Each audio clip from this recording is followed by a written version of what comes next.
Olá, tudo bem? Estamos começando um vídeo e dessa vez eu quero dizer para você que é acostumado a assistir os vídeos do meu canal. Esse vídeo eu não pretendo fazer edição, eu não pretendo utilizar um equipamento distinto. Geralmente quando eu vou fazer a gravação, eu uso um equipamento que faz a gravação do áudio, né? Eu tenho outro que faz a gravação do vídeo. Depois eu sincronizo ambos e faço uma edição.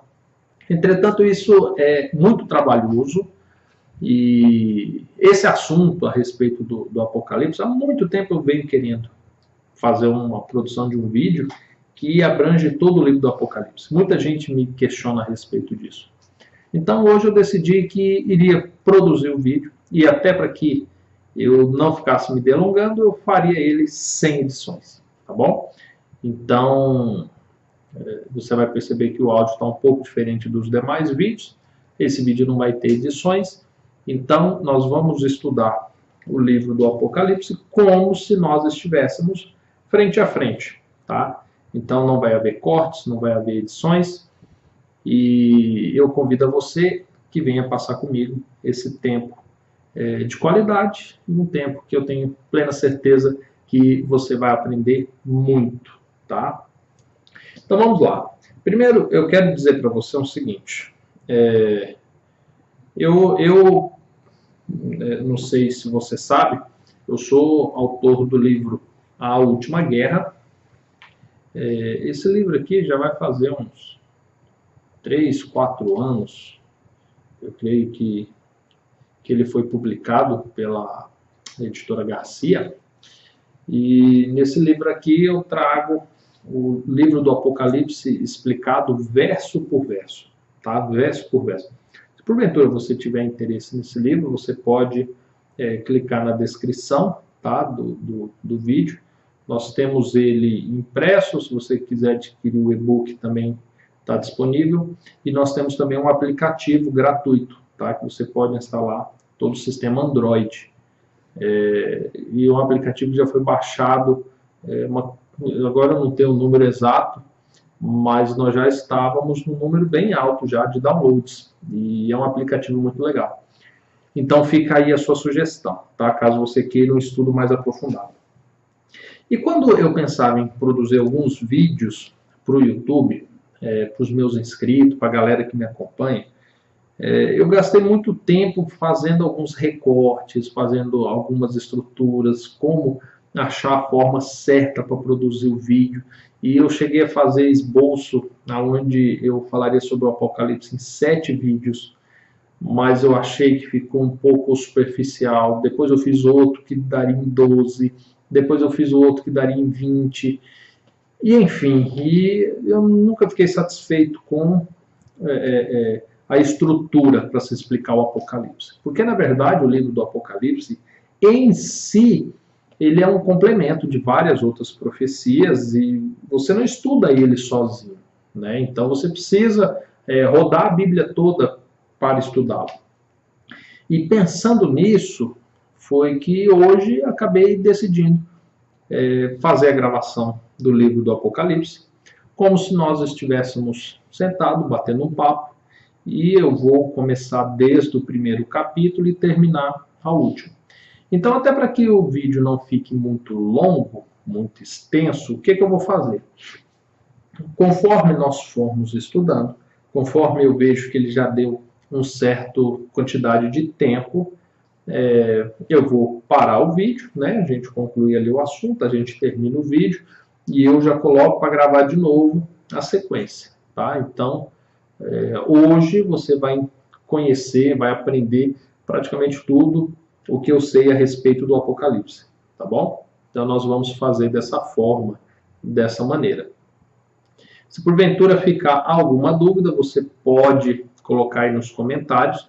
Peço apenas que toda dúvida ou discórdia, que ela venha bem fundamentada, e é importante a gente dizer logo no início que o livro do Apocalipse, por se tratar de profecias, de muitos símbolos, ele requer um estudo constante. Conforme as coisas vão acontecendo no mundo, conforme os dias vão passando, conforme nós estudamos mais a Bíblia, algumas coisas ficam mais claras no livro do Apocalipse. Então, por causa disso, é importante a gente sempre estar se atualizando, tá bom? Então, talvez algo que eu diga hoje nesse vídeo, diante outras novas perspectivas no futuro, poderão ser necessárias algumas ratificações, algumas alterações. Então, eu estou aberto a isso e peço que você também esteja aberto a isso, tá bom? Até para que a minha garganta permita a gente chegar até o último capítulo. E peço que você abra, esteja com a sua Bíblia em mãos para a gente fazer esse estudo, tá bom?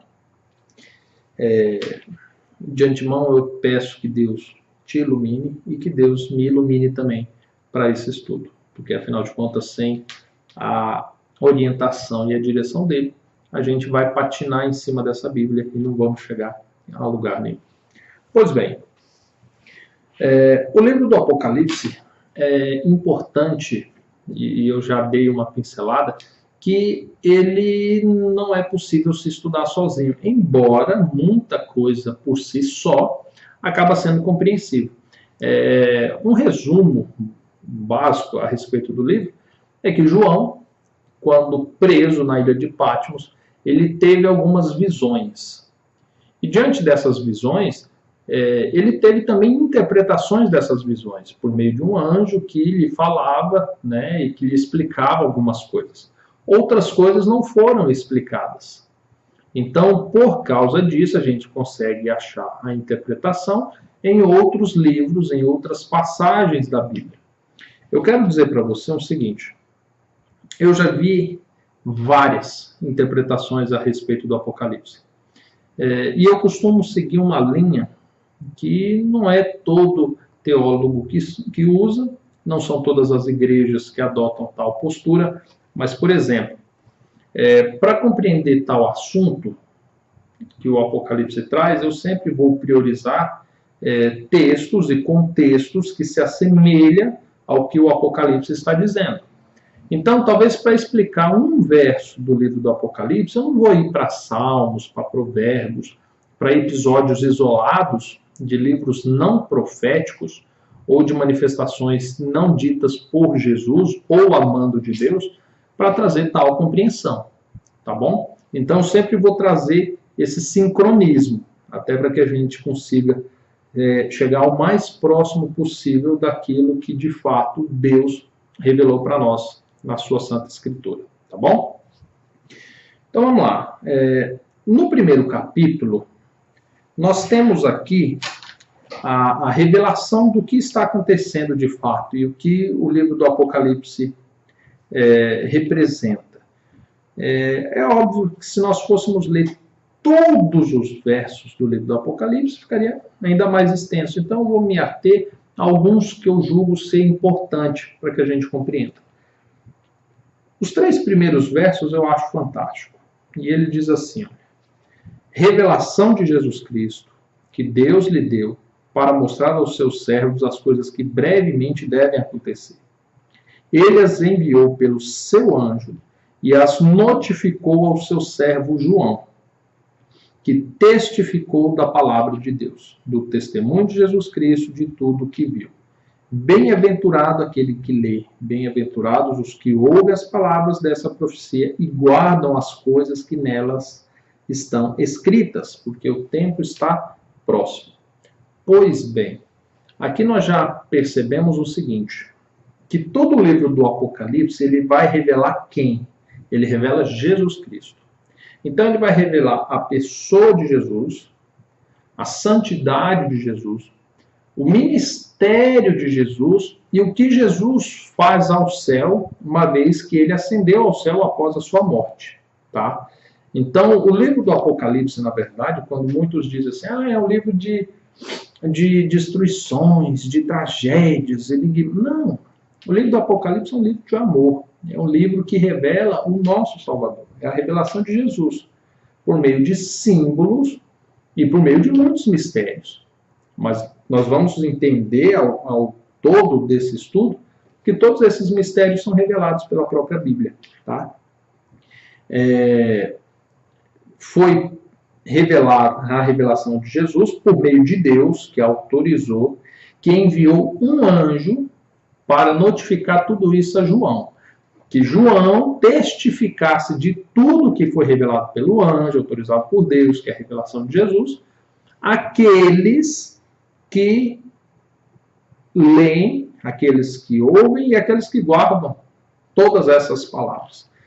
Ou seja, o livro do Apocalipse, ele tem todos os seus mistérios, enigmas e símbolos, porque ele é um livro que só pode ser compreendido por aqueles a quem Deus permite, que são aqueles que, de fato, buscam a leitura, que são aqueles que guardam as palavras que estão aqui, são aqueles que ouvem os apelos e as advertências que tem nesse livro, e são aqueles que, de fato, são chamados filhos de Deus e aceitam esse chamado. Logo, são pessoas que buscam, por meio do Espírito Santo, estarem ligados com Deus, estarem ligados com Cristo. Então, não é um livro que você pode fornecê-lo a qualquer pessoa, sem qualquer instrução, sem qualquer espiritualidade, e pedir que essa pessoa lhe explique, porque vai sair as maiores asneiras que você pode imaginar daquele que não tem a instrução do Espírito Santo para estudar esse livro, tá bom? Então, a partir daí, a gente já começa a distinguir algumas coisas. Quando nós vemos um telejornal, onde um repórter, um editorial, faz alguma manifestação de algum evento e o liga ao Apocalipse, nós já percebemos que, por meio dessa orientação inicial, esse tipo de afirmação ela é incondizente com o que, de fato, a Bíblia propõe. Ou seja, a Bíblia, o livro do Apocalipse, mais precisamente, ele é uma revelação espiritual àqueles que são espirituais. Tá? Então, você não vai ver tais revelações dadas por Deus no meio secular. Tudo bem?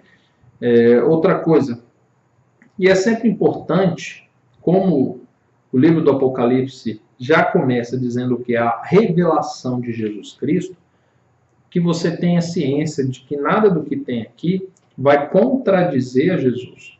Nada do que está aqui tem que ferir as palavras de Jesus. Nada do que está aqui tem que ir contrário à teologia de Cristo. Então, tudo isso tem que estar harmonizado, tá bom? Então, vamos lá.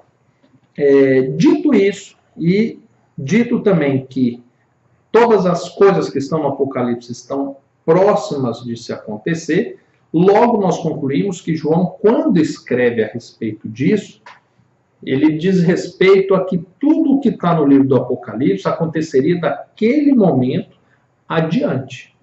Ou seja, tudo que no livro do Apocalipse está sendo revelado aconteceria após as visões de João. Então, se João teve essas visões depois que Cristo veio ao mundo, morreu e ascendeu ao céu, logo, nada do que está aqui profeticamente é de um período anterior, tá? Porque existem alguns trechos proféticos dentro do livro do Apocalipse que algumas pessoas aplicam a períodos anteriores ao de Cristo. Quando, na verdade, a gente já vê no terceiro verso que não, que tudo que está aqui é posterior aos dias de João. Tá bom? Quando nós vamos ali para o verso 4 ao 8, por exemplo, nós já temos ali a instrução de que todas as revelações que seriam dadas a João, e que João deveria escrever essas revelações, essas visões, às 7 igrejas. E aí até mencionado 7 igrejas que estão na Ásia. Quando é dito para colocar todas essas mensagens, informações, em 7 cartas que enviariam às 7 igrejas, nós já percebemos que todos os momentos proféticos que estão por vir são de interesse a essas 7 igrejas. Porque se não fosse elas objetos de prioridade, de interesse, não teria por que essas profecias serem enviadas a elas. Concorda comigo? Então, o destinatário, as pessoas interessadas nos períodos proféticos que viriam, elas estariam nessas 7 igrejas. Só que nós vamos compreender, ao longo do estudo, que essas 7 igrejas não são propriamente ditas essas posicionadas geograficamente. Então essas igrejas não diz respeito, essas cartas não diz respeito a igrejas geográficas, ou que cada local, né, faria respeito a cada profecia, mas que elas estão ligadas cronologicamente. Essas mensagens não são mensagens geográficas, são mensagens cronológicas. Cada igreja que está em um determinado lugar, na verdade, ela não representa uma geografia, mas ela representa uma cronologia. Cada igreja diz respeito a um tempo, a um período, onde cada igreja tem o seu momento na história em que uma mensagem, uma profecia era específica para aquele tempo. E aí nós temos desde a primeira até a 7ª, que é o último período, que, independente de qual período nós estamos, é o que nos diz respeito, tá bom? Quando nós... É legal alguns detalhes que nós temos aqui. No verso 4 diz assim: as 7 igrejas que estão na Ásia, graça e paz a vós outros, da parte daquele que é, que era e que há de vir. Aqui já diz que a mensagem que é concedida não provém de João, mas provém daquele que era desde o início. Lembra quando o evangelista João ele escreve nos primeiros versos que o verbo era Deus, o verbo estava com Deus, ou seja, aqui diz que era aquele que era, aquele que é e aquele que há de vir. A respeito da revelação de Jesus, aqui nós temos algo a respeito de Cristo, revelando que ele é atemporal, ele é eterno ao passado, eterno ao futuro, tá? E da parte dos 7 espíritos que estão diante do seu trono, e da parte de Jesus Cristo, que é a fiel testemunha, o primogênito dos mortos e o soberano dos reis da terra. Você percebe que aqui nós temos a revelação de praticamente 3 elementos, né? Nós temos uma descrição que se assemelha a Cristo, mas traz a uma eternidade identificando a Deus, né? Que era, que é e que há de vir. Fala-se de Espírito e de 7 Espíritos, e fala de Jesus Cristo, identificando ele como uma testemunha, identificando ele como o primogênito dos mortos e o soberano dos reis da terra. Eu acho interessante pontuar isso, porque são revelações que a gente ainda não está entrando numa parte cronológica, né? Toda aquela série de eventos que as pessoas gostam e outras temem do Apocalipse, mas aqui revela muito a respeito de Jesus. Revela-se primeiro que espiritualmente existe toda uma organização, existe toda uma série de pessoas, de sujeitos espirituais que conduzem esse universo, onde aqui é dito que toda essa revelação do Apocalipse provém daquele que era, que é e que há de vir, que nós identificamos como Deus, tal como Jesus, que aqui também é identificado, inclusive como uma fiel testemunha e como primogênito dos mortos, e de 7 espíritos que estão diante do trono. Então, calma lá. Quando fala primogênito dos mortos, se você parar para pensar, Jesus não foi o primeiro que morreu. Concorda comigo? Segundo a Bíblia, o primeiro que morreu foi quem? Foi Abel, não é isso? Caim não matou Abel? Então Abel foi o primeiro que morreu. Se você pensar em ressurreição, Jesus também não é o primeiro que ressuscitou. Você tem relatos no Antigo Testamento de ressurreições, Você tem relato, inclusive, de Jesus ressuscitando outras pessoas. Então, nós percebemos que essa primogenitura dos mortos é porque Cristo, enquanto narrado aqui um ser espiritual, celestial, ele de fato foi o primeiro que se tornou carne, sendo ele espiritual, sendo ele Deus, e o primeiro que morreu, sendo espiritual, e o primeiro que ressuscitou. Então, diante do universo físico, material, carnal, e de um universo espiritual, celestial e divino, Cristo de fato foi o primeiro que experimentou a morte e que experimentou a ressurreição também. Tá bom? A respeito desses 7 espíritos, nós conseguimos perceber ao longo do Apocalipse que ele vai dizer respeito a 7 manifestações específicas que Deus vai conceder para cada período em que a humanidade passaria a partir desse período de João. Então, nós entendemos que esses 7 espíritos, na verdade, não são 7 seres distintos, mas são 7 formas que Deus se revela ao meio da história e por meio da tua palavra, para que cada período, para que cada povo, nesse período cronológico, eles pudessem ter acesso às verdades provenientes de Deus. E nós vamos ver isso mais fundamentado ao longo da Bíblia. Quando nós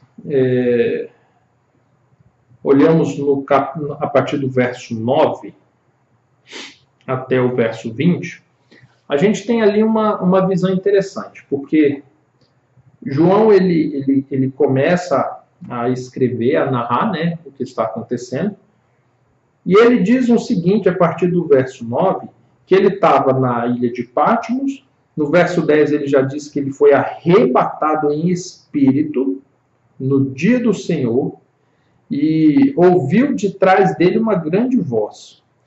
E quando ele começa a narrar o que essa grande voz diz, eles têm aqui uma narrativa especial, porque quem fala com ele é a pessoa de Jesus. Ele escuta a voz de Jesus dando a ordem para escrever as 7 igrejas, né? E logo em seguida ele tem uma outra explicação. E o interessante é que quando ele para e ele vai olhar para quem está falando com ele, ele vê 7 candeeiros de ouro. E no meio dos 7 candeeiros, está no verso 12 e 13, alguém semelhante a um filho do homem, vestido com vestes talares, cingido à altura do peito com um cinto de ouro. A sua cabeça e seus cabelos eram brancos como a lã, branco como a neve, e os seus olhos como chama de fogo. Seus pés eram semelhantes ao latão reluzente, como que refinado numa fornalha, e a sua voz como a voz de muitas águas. Tinha ele na mão direita 7 estrelas, e da sua boca saiu uma afiada espada de 2 gumes. O seu rosto era como o sol quando resplandece na sua força. Essa narrativa de Jesus é interessante porque agora o livro do Apocalipse, essa revelação, nos começa a dar um mapa de entendimento. Aqui, João, ele narra e ele diz que ele viu, a primeira coisa que ele viu foi 7 candeeiros de ouro. O que seria 7 candeeiros de ouro? Nós já tivemos uma manifestação do número 7, e agora que nós vamos fazer um sincronismo de numerologia. Nós vimos aqui nos primeiros versos o 7 como sendo uma representação de 7 espíritos de Deus. Aqui agora nós vemos Jesus entre 7 candeeiros de ouro. São 7 lâmpadas em um candeeiro de ouro. Luz. Trazendo esses espíritos como luz. Quando nós olhamos a esses 7 candeeiros, a gente precisa parar um pouquinho e refletir aonde que na Bíblia a gente vê isso também. E quando você olha lá no Antigo Testamento, mais precisamente no Pentateuco mesmo, nos 5 primeiros livros da nação de Israel, da história da humanidade, escrito por Moisés, você vê ali Deus ordenando que fosse construído um santuário. O santuário era repartido em 3 partes, que era o pátio, onde ficava um altar de sacrifício, onde ficavam as bacias de água, né? Onde ficava o acampamento, o arraial de Israel. Você tinha um lugar santo, que era dentro de uma tenda, e você tinha um lugar santo dos santos, ou lugar santíssimo. No lugar santo, você tinha uma mesa contendo 12 pães, você tinha um incensário de ouro, e você tinha um candelabro com 7 velas, né? Com um candeeiro com 7 velas. Então, nós já percebemos que essa visão, João, ele está tendo a visão, e essa visão está nos remetendo para o santuário terrestre. Mas se Jesus subiu ao céu, então essa visão não diz respeito ao santuário terrestre, porque Jesus estava no céu. E aí a gente se pergunta, mas será que existe um santuário no céu? Quando nós lembramos da narrativa de Deus falando para Moisés construir o santuário, nós vemos ali Deus falando para Moisés assim: olha, Moisés, construa tudo conforme eu te mostrar. Então Deus mostrou para ele um santuário que existe no céu e o fez na terra a semelhança de como havia no céu. É claro que nós, seres humanos, não poderíamos contemplar as mesmas matérias, essência, a perfeição daquilo que há no céu. Tanto que o que foi feito na terra, por mais que Deus houvesse concedido o teu Santo Espírito para que homens fossem inspirados por ele, pudessem produzir as peças, mas eu ainda creio que ficou com a mancha do pecado, com a falha humana na digital dessa obra. Mas fato é que nós conseguimos enxergar que João ele está vislumbrando uma atividade celestial. E diante disso, nós temos uma outra narrativa. Ele vê Jesus usando vestes especiais, com um peitoral de ouro, com vestes talares. E quando a gente olha toda essa pompa, toda essa honra nesses vestuários, nós logo percebemos que isso muito se assemelha ao que era utilizado pelo sacerdote no santuário terrestre. Então aqui nós temos a figura de um sacerdote, nós temos a figura identificada do lugar santo. Tudo isso está sendo identificado nessa visão. E nós vemos também a narrativa de uma justiça que vai muito além ao que era praticado pelo santuário terrestre, pelo sacerdote terrestre. Porque nós temos aqui os cabelos narrado de Cristo brancos como a lã, ou seja, uma pureza irretocável, e os olhos como chama de fogo, demonstrando também pureza por meio do olhar. E mais do que isso, não é um olhar purificado, mas um olhar que purifica. O fogo purifica. Tem uns pés semelhantes a um latão reluzente, tal como um ouro refinado na fornalha. Ou seja, o caminhar de Cristo, os seus passos também são de purificação. E é interessante esse verso porque eu me recordo da palavra do profeta que diz: quão formosos são os pés daqueles que anunciam as boas obras do Senhor, as boas novas do Senhor. Então, essa purificação no olhar, no ser, no andar, no conduzir, tudo isso é um reflexo de Cristo. E tudo isso é visto aqui. E João ainda diz mais. João diz que da boca dele saía uma espada de 2 gumes. Nós lembramos de que quando Cristo esteve aqui, as suas palavras por vezes eram duras. E questionado acerca dessas durezas, ele disse: olha, eu não vim trazer paz, eu vim trazer espada. Eu vim trazer divisão entre filhos e pais, entre casais, entre amigos, entre todos aqueles que não conseguem se tornar um para com ele. E aqui nós temos essa confirmação de que aquele que está ali de fato é Cristo, e de que todas essas narrativas a respeito dele estão condizentes com a figura de Cristo que nós vimos na Terra. Agora, com algo mais, né? Porque quando você lê no verso 16, por exemplo, ali diz que o rosto dele era como o sol. Sabe o que significa isso? Você já tentou olhar para o sol? Já conseguiu? Os olhos de João, um ser pecador, mal conseguia contemplar a face de Cristo, tamanha era a sua glória. E quando nós lemos na Bíblia que se nós nos colocássemos diante da presença do Senhor, a própria glória dele nos consumiria, é mais ou menos isso que João está aqui contemplando. Prova disso é que no verso 17, quando ele vê isso, ele cai aos pés como morto. Diante de tamanha glória, João quase morre. Isso porque ele estava tendo uma visão. Ele quase morreu diante de toda essa santificação, diante de toda essa glória de Cristo. Mas Jesus disse assim, não temas, no verso 17, eu sou o primeiro e o último. Sou o que vi, fui morto, mas estou vivo para todo sempre. Tenho as chaves da morte e do inferno. Escreve, pois, essas coisas que tem visto, as que são e as que depois dessas hão de acontecer. Jesus havia se apresentado e João viu os 7 candeeiros, né? E 7 estrelas na mão de Cristo.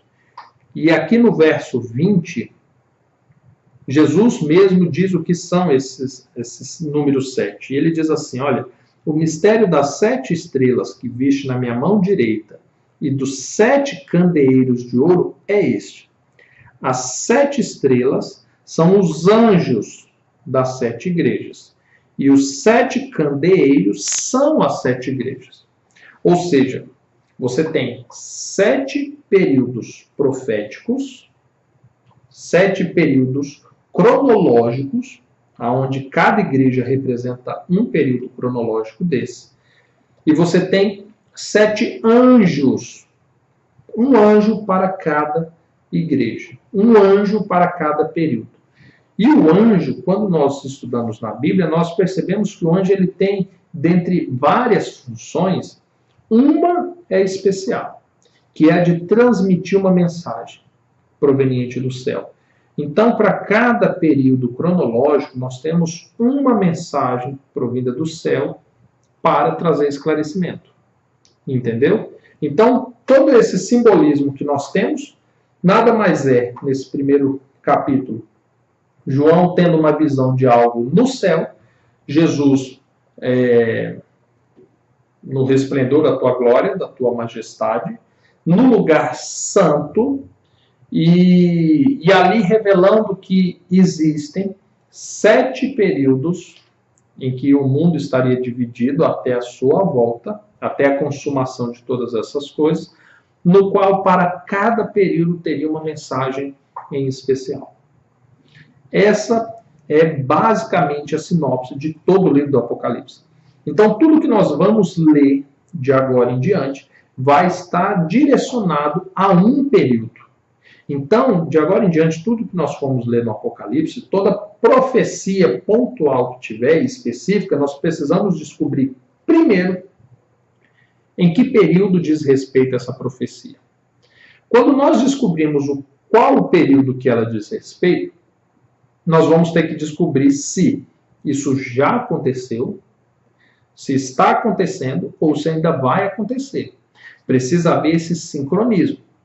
E somente quando nós olhamos todos esses detalhes é que nós vamos descobrir em qual período dessas 7 igrejas, desses 7 momentos da história, nós de fato estamos e o que ainda está por vir. Entendeu? Compreendeu mais ou menos como é que vai funcionar o negócio? Aparentemente simples, né? Tranquilo. Ótimo. Nós vamos então agora verificar o que diz nessas 7 igrejas, tá? Essas 7 igrejas. Como eu disse para você, para o vídeo não ficar muito extenso, muito longo, eu vou parar ele aqui agora. Vou começar já o sétimo aqui. Vou aproveitar, inclusive, para beber uma água e nós já vamos dar sequência, tá bom? Já peço para você que vai acompanhar toda a série, curta esse vídeo, compartilhe com quem você julga que gostaria, que apreciaria conhecer essas verdades a respeito do Apocalipse de uma maneira simples e bem clara e objetiva, sem nenhuma pretensão de defender doutrinas de igrejas X ou Y, tá? Se você não é inscrito no nosso canal, se inscreve, tá? Até para você não perder as nossas próximas postagens, nossos próximos assuntos. E já clica no link para o próximo vídeo, tá bom? Nós já vamos entrar agora nessas 7 mensagens, tá? Um abraço, até mais. Tchau, tchau.